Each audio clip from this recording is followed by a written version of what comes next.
Okay, we'll start over here. It's December 5th, 2011. We're calling the St. Cloud office of the FBI. Oops, gonna do the same mistake again.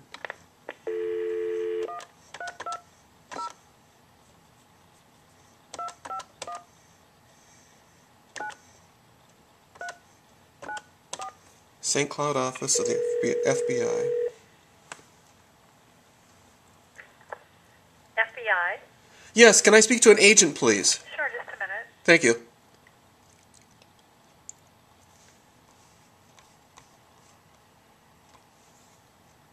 Good afternoon, Chad speaking.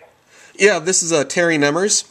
Hey, Terry, how are you? I'm doing super. How about yourself? Good. Well, that's good. I called your Minneapolis office yesterday. But anyhow, the problem is back in 2007, the Polk County Sheriff's Department entered my home without a warrant, and then on the probable cause statement, then they claimed that they had a warrant. Okay? And now I had a Christopher King, he's an investigative journalist and a former assistant attorney general, contact the Polk County Courthouse, and he received a call back on October 31st, 2011, confirming the fact that there was no warrant for July 20th, 2007, when they entered my home.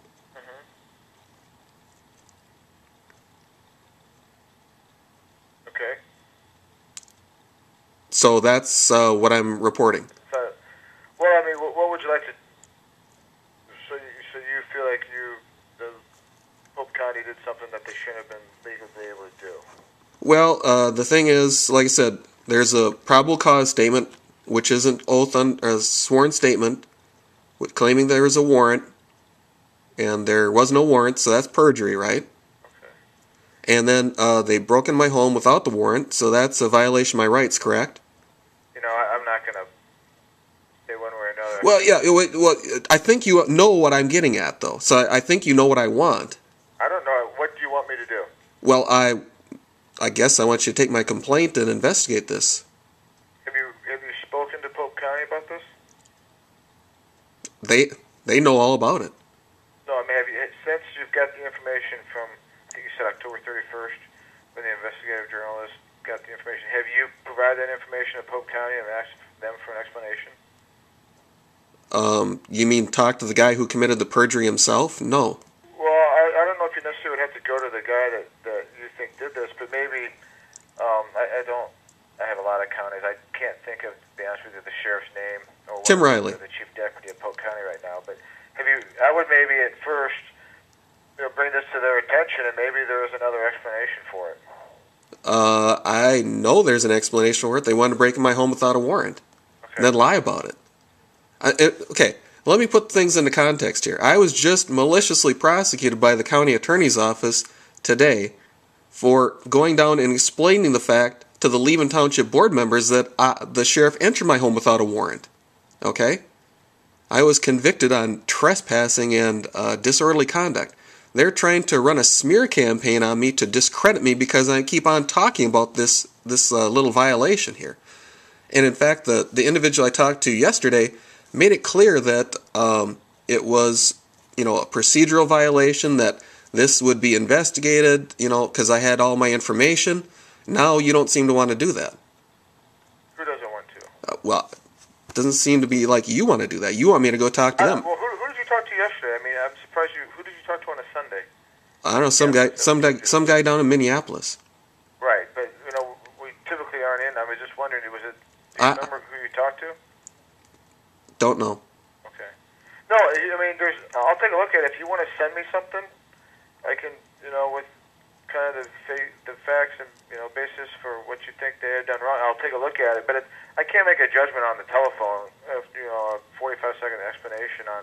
Right. I'm saying what you're telling me is not true. I don't have enough information to say if it's something, that we look into. We normally don't, if we don't police the police in terms of if they made a mistake or an error. If they violate somebody's civil rights or they're involved in public corruption, then we would, those were two things that we could look at. But for me to tell you that, one, your civil rights were violated, or there's a public corruption issue. I don't have, enough information to even. Well, I have video. So I could give you, if it's a lot of stuff, I would ask you to mail it to me. Or if it's not a whole, it's just because the fax machine, sometimes if it tries to process too many pages at once, it gets all kind of messed up. But you can definitely, I have somebody else that sent me something today.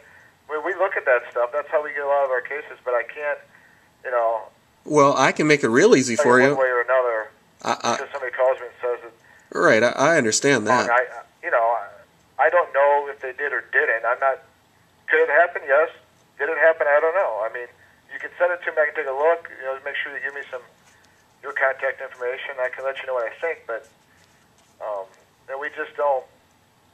It's not our job to investigate things unless there's certain parameters, and I just don't know if you're. Well, why don't you tell me what the parameters are then? Parameters or not. I don't want to tell you that it is, and then find out that it's not. That's not going to do you any good. I can definitely give you our, either mailing address or fax number if you'd like.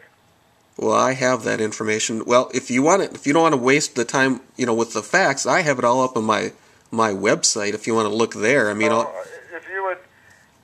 to send me something, I'll take a look at it. That'd be great. Well, it doesn't sound like you're really interested, actually.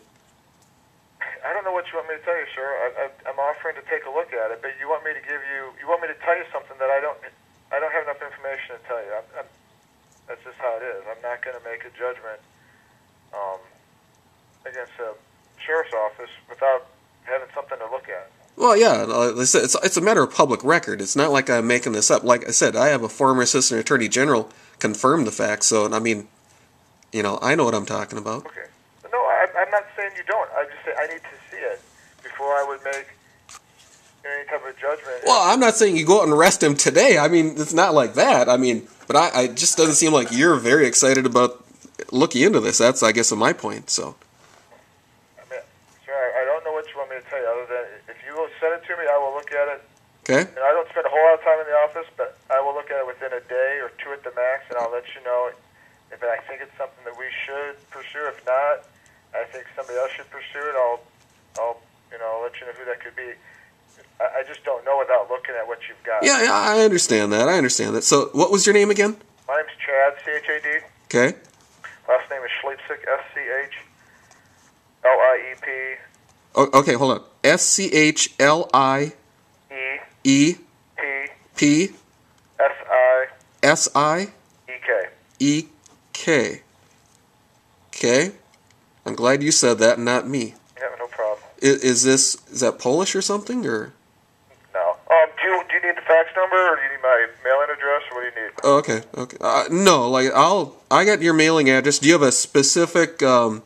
What mailing address do you have? I guess. Well, I have your St. Cloud office here, so I have box 906. St. Cloud Resident Agency, box 906, St. Cloud. That's fine. That'll go to the post office, our post office box. That's fine. Okay, otherwise I have the Norwest Center, 400 South 1st Street, Suite 400. Yeah, if you're going to send it FedEx or UPS, it needs to go to that actual physical address. If you're going to use this regular postal service, you should send it to the P.O. box. Okay, then I'll send it to the P.O. box. There you go. So do you want the probable cause statement, or?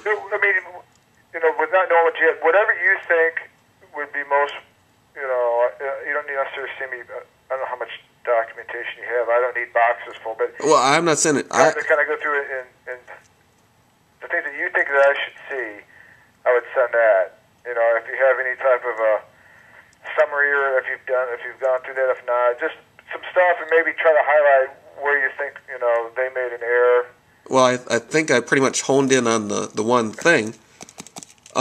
So how about this? How about if I put it on a disc, and I'll put the video of the former assistant attorney general calling to the courthouse, and you can watch that. Okay. And then I'll send you and then on the same disc I'll send you a copy of the probable cause statement. What were they investigating? What's that? When they made this entry into your residence, what were they investigating? Well, allegedly they came to arrest me. So it's an arrest warrant? Yeah. That's what they claimed. But what was the underlying charge? That I don't remember. It's on the probable cause deal, I suppose, so. You don't know what the underlying charge was? Well, you know what? I can look it up if you want. Well, it's going to be on the probable cause statement, so. But I find it ironic that you truly have no idea. I mean, were they looking at some type of fraud case or? Well, let's see. I've got the deal right here. Oh, here we go. Claimed I was a felon in possession of a firearm. Okay. All right. Okay. Obstruction of legal process is what they charged me with. That's after they broke into my house without the warrant. Let's see, what else is No, I mean, they got a warrant. You're just saying that the way they got the warrant no. isn't correct. They didn't have a warrant. Never had a warrant. They claimed they had a warrant, but they never had a warrant. That's why I'm saying it's perjury. Do you understand what I'm saying? Mm-hmm. This is how it rolled. They come up to my house, wanted me to come outside. All right? Well, I'm not going outside because I know they don't have a warrant. And I asked them, what are you here for? And they wouldn't tell me. And it was just over and over and over again that they just wanted me to come outside. Finally, one of the deputies just reaches over and grabs for the door. And I said, don't touch that door. So then he pulls the door open. And then I pull it back shut. And I said, you just consider yourself under arrest for breaking and entering. And then he reaches in his back pocket, yanks out this blank piece of paper or whatever kind of piece of paper and claims he's got a warrant. Okay? Well, that means he's got a warrant on July 20th, 2007. Okay? According to Christopher King, the former Assistant Attorney General, there is no warrant for July 20th, 2007. Do you understand what I'm saying? Yes. Okay. But they said in the probable cause statement that there was a warrant. Okay? Well, I guess the likely explanation is maybe the former Attorney General was mistaken. I find it, normally when law enforcement agencies say they have a warrant, they have a warrant. It's not something. Well, okay. I just want to say I'll take a look at it, but Well, so in other words, you think I don't know what the heck I'm talking about? I mean, I should have a copy of this thing. I don't. He called down to the courthouse. They should have a copy of it. They don't. And have you addressed this with the Pope County Sheriff's Office? We already went through this role before. I'm not discussing this with the guy who committed the perjury. Then you have to discuss with him. Unless he's the sheriff, there's somebody above him. It's not the sheriff that did this, is it? He is the sheriff. He was the chief deputy at the time. Who signed the probable cause statement. Okay. Right. He wasn't there at the time. He had one of his little buddies do it. See? But then the guy signed, the chief deputy, Tim Riley, signed the probable cause statement saying that there was a warrant when there was no warrant, and now he's the sheriff. Okay. And see, the thing is, that's what I'm saying. They've been running me through these kangaroo courts because they want me to shut up because I won't stop talking about the fact that he came into my house without a warrant, or his buddies came in my house without a warrant, and he lied about it. They weren't his under buddies, oath. they were his officers. Oh, well, whatever. Oh, okay. Whatever. Right. No, like I said, if you mail it out today or tomorrow, I'll have it this week. I should have it. If something comes up, I travel a lot. If I'm not here, as soon as I get back, I'll take a look at it and I'll let you know. Okay, I appreciate it. Tell you. Thank you. All right, take care. Yep, bye. I don't think so.